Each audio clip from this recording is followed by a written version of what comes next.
Why, hello there, and welcome to the Two Nerds and an Actor podcast. However, sadly, one of us cannot come because he has a scheduling issue.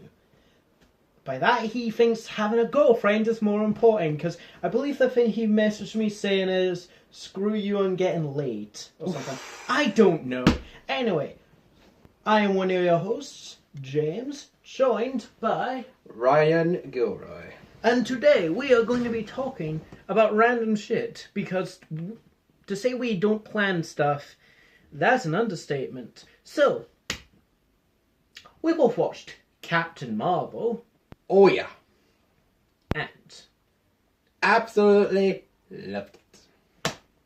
I thought it was okay. Really? How so? It's a good movie. Fully agree it's a really good movie. Agreed. The problem is, trying to keep myself in shot here, compared to the rest of the MCU movies, it's not as good. It's middling.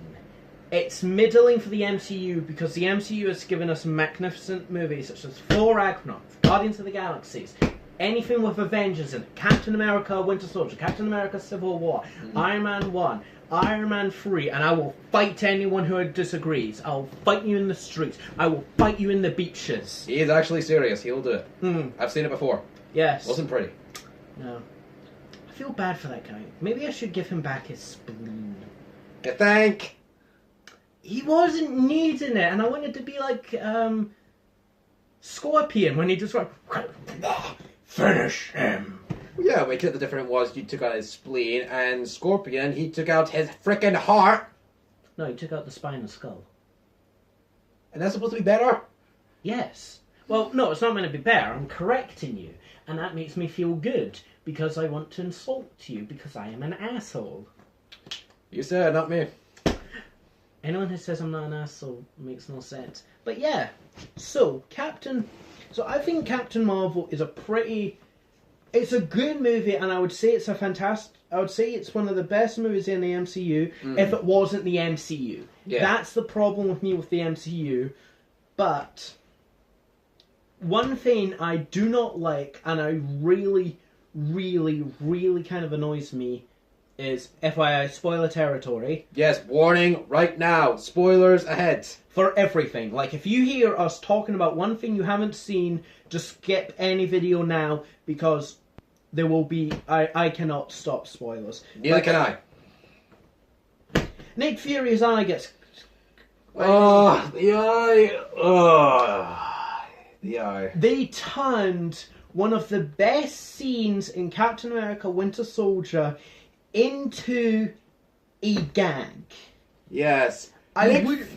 Last time I trusted someone, I lost an eye. You forgot about my other eye. Oh my god, how did he lose it? Wait, what's... Yeah, because remember, when they first announced that Captain Marvel was coming out and we were going to have the Skrulls and a young Nick Fury that had both eyes... Which I was actually looking forward to. One thing I thought was going to happen was, to be honest, I don't know if I should look at you or the camera. I'll do both. Just feel it. Just go with it. Professionalism, ladies and gentlemen. We don't have that. But yes.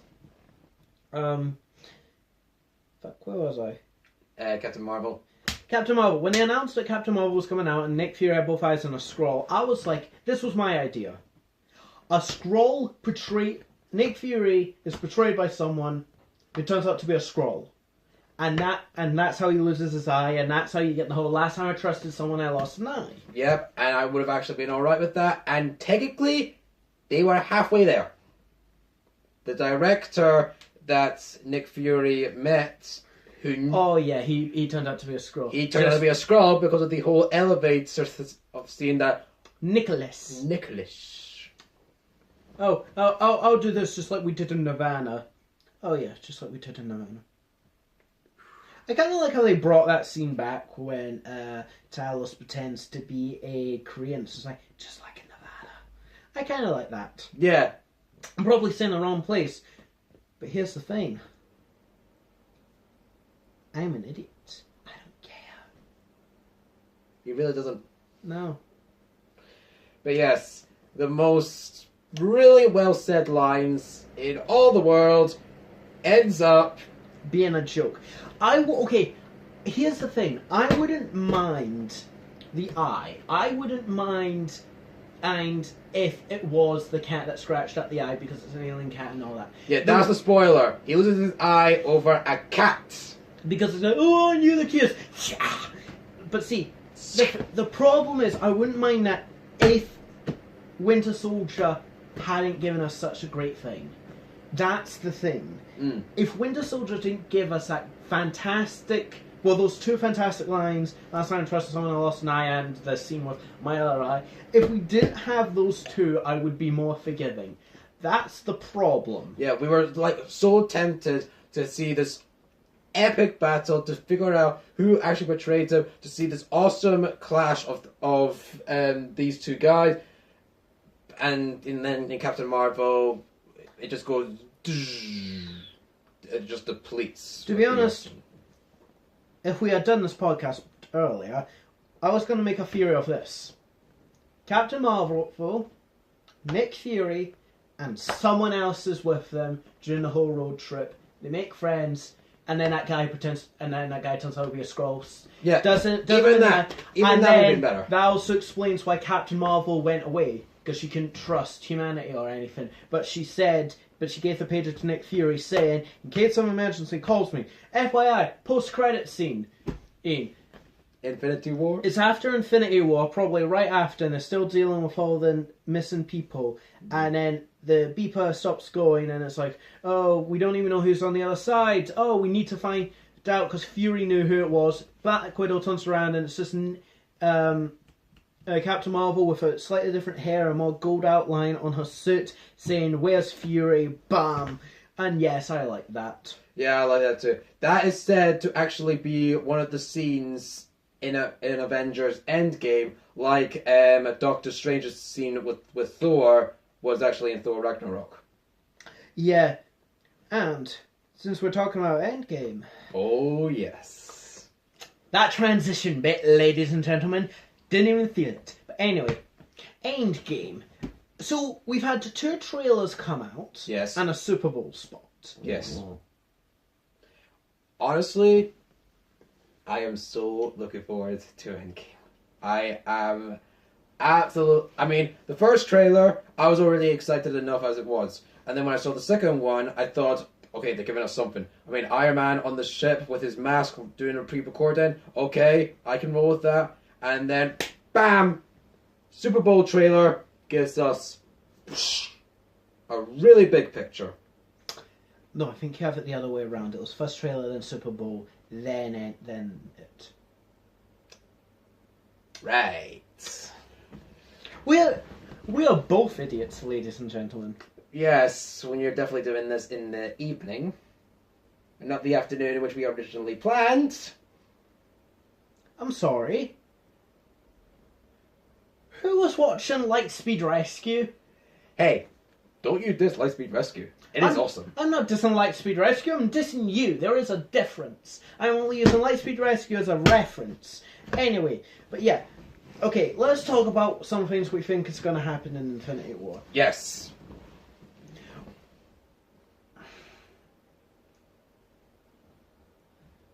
Captain America and Thor and Captain Marvel are going to become best mates. Yes. I can see that happening. Equal power. I could see those two becoming the best of friends. Definitely. And here's the question. Who do you think is going to save Iron Man in space with a nebula? Who do you think is going to save the two? Is it going to be Iron Man gets himself out of it? Or do you think Captain Marvel's going to help him on her way to Earth? Honestly, I see the likelihood is, and they're going to make Iron Man figure it out for himself. Nebula and Iron Man are then going to fix the ship, and then they're going to go to Earth by themselves. And then once they land, they'll then team up with everyone, and then I'm probably thinking Captain Marvel will then swoop in somewhere in between there. Okay. I would agree. I originally thought Captain Marvel was going to show up until the second trailer when we get a continuation of the speech, and it's like, I know we promised no more secret things, but I'm going to need to pull something big out. Mm. That really makes me feel like he's basically going like, no, I'm getting myself out of this. Yeah. And also, he's kind of I'm probably looking too into this, but he's also wearing like the vest top with the arc reactor, and it kind of reminds me of Iron Man 1 when he's in the cave. Yeah, there's probably going to be a wee Easter egg for that. I kind of feel like he's going to get him and Nebula are going to get themselves out of it. They're going to go at Earth. There's going to probably be a weird bit between him and Steve. Ooh. Tony gives Steve the shield back. Tony had the shield basically hidden in like Avengers Mansion, and he gives back the shield to Captain. Yes, because in the trailer he is fighting with his costume again. And he does have the shield. He does have the shield, so I think this is his redemption into again that he deserves the shield again. I think it might be because isn't Iron Man the leader of the Avengers? I think. Let's just say hypothetically for my scenario, he's the leader of the Avengers. Technically, yes, because Nick Fury went to him first to start the Avengers initiative, and he had the files of Thor, the Hulk, and so technically, yes, he even had Steve's profile as well. So technically, I would say, yeah, Iron Man is the leader. I think he's gonna get the shield as a new lead. Like, yeah, that's a totally Iron Man thing. You lead, Cap. Yeah, and passing the shield. Okay, thing that I want for Endgame. I want them to recreate the comic panel where Thanos just bitch slaps Captain America's shield and it breaks. Yeah. I want that. Yes. I know we already got Thanos basically destroys the Avengers in Infinity War. Well, technically, also Guardians of the Galaxy, Iron Man, Doctor Strange, Spider-Man, but never mind. Nevertheless, I don't think they're gonna I kind of want him to just do the whole him tearing apart everyone. Yeah. Also, that's the thing I'm trying to figure out. Is Thanos actually gonna be a peaceful man in Endgame? Because I think he's got his planet back now, so he has no reason to fight anymore. I don't think so. A part of me thinks he is just a madman, and because remember how he says, "Oh, my planet died because they didn't listen to me." A part of me thinks he killed everyone on this planet. Yes. He caused everything to happen to prove a point. Just like Hyperion did to his planet. Yes. I think they could do that. Because they didn't listen to him. There might have been a wee bit of trouble on the planet. Not planet threatening, but maybe a wee crisis. Mm-hmm. The Animonitor appears, and then all the DC heroes come. No, not that crisis. No. We're not doing a DC crisis, ladies and gentlemen. That is later on. Speaking of which, I'm going to talk about Identity Crisis. It's bad. It is. Yeah. Yes. It is. It really is. Yes. But I feel like he's going to be like, I told you so, I'm now angry, I'm going to kill you all. And then kills the planet, then goes around and basically gets the Infinity Stones. Which makes me wonder, he already had an Infinity Stone. The Mind Stone, Loki's Scepter. Uh-huh. Why did he give that to Loki? Why didn't he, keep it? So you don't need to look for another stone? Well, he was probably thinking that if Loki had the Mind Stone, he would actually help Thanos find the other stone because of his insane feeling for being powerful, because he wanted the Earth to bow to him, and if he thought if the Mind Stone wasn't going to work, he would get the other stone, and then Thanos would then betray Loki, and then take the stones, and he didn't even have to lift a finger. Which is kind of a nice reference, because he literally did that, which is just a couple of fingers, and he killed half the universe, for goodness sakes. I read a theory that he sent Loki to Earth because he knew Earth had the Time Stone.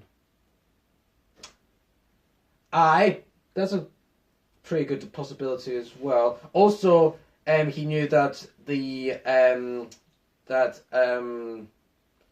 also the ether was... I think that was in, well, not Asgard, but it was in the Nine Realms. Yeah, it was in the Nine Realms, but but remember, Jane actually had Absorbed absorbed the ether, which was actually found underneath the earth.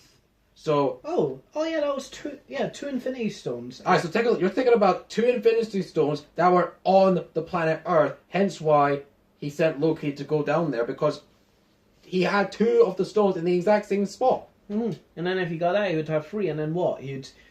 This would have been before Guardians, so he would have only needed to get the Power Stone from that weird bubble thing, which, well, Peter Quill got through, and then the Soul Stone, which no one would have found out until Avengers and Infinity War with Gamora, because she was the only one that actually knew where the Soul Stone was. I kind of wish they went with the theory that everyone had, and that the Soul Stone was in Wakanda. Yeah, I kind of thought it would be kind of cooler that. Because remember, they had the in Black Panther, they have that tree where if you eat the fruit, you see the spirit things. Yeah. A lot of people thought like that had a connection to the Soul Stone. Yeah, which I actually would have been okay with that, because the soul of the stone actually makes everything grow. So that would have been a brilliant thing to have. But hey ho, that's the Marvel Cinematic Universe for you. Oh, what's that? You thought about one thing? Oh, other thing. What's that? The Mandarin? One of the most iconic Iron Man villains of all time? Yeah. Oh, let's just make him a joke. I wouldn't mind that if it was anyone else other than the Mandarin. The Mandarin is my favourite Iron Man villain. He is good. He is good. Because, do you remember the Iron Man animated show from the 90s? Oh, yes. Oh, the second season, when he's finding all the rings, oh my god, he seems like such a threat when he gets all the rings and he destroys Iron Man. The Mandarin was basically a second Thanos. Yes. He is basically a mini Thanos. Yes. What else? What else was... Okay. Let's skip past all of this. Post-credit scene. Yes. What do you think's going to be the post-credit scenes? Well, this would actually depend on the ending of the movie, of course, but I am hoping they are leaking in... Just hear me out.